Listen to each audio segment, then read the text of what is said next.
As you can see, the leadership spectrum goes from toxic to ineffective to effective.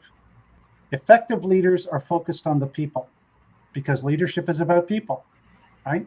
So the decision piece stays the same, but effective leaders are focused on people, ineffective leaders are focused on tasks, and toxic leaders are focused on themselves. And we'll talk about this in a second. So when you work your way through and you add the influence piece, effective leaders are focused on people, and their influence is always positive and constructive, even when they have to provide bad news or correction on something that's gone wrong.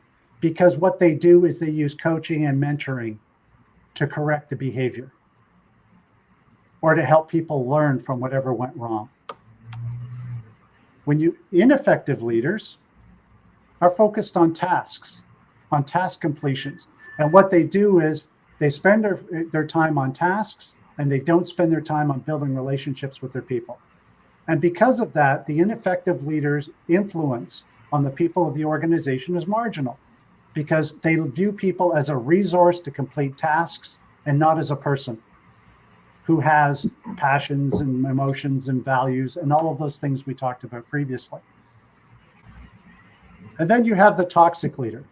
The toxic leader is self-focused, and their influence is always negative and destructive for the people and the organization.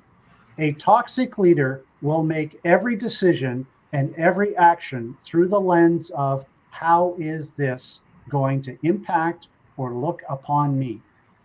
And when things go wrong, they are always looking for scapegoats.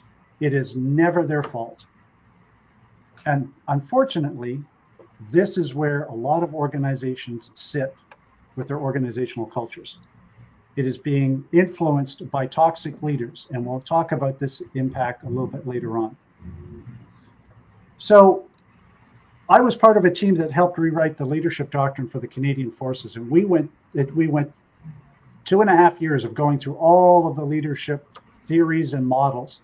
And what we came up with is that the real value was that the theories and models informed a series of appropriate leadership behaviors.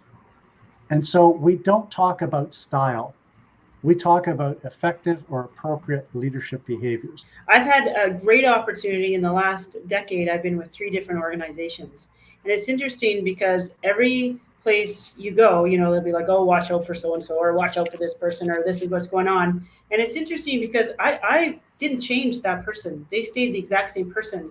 But what I did is I changed the environment. I changed the leadership space.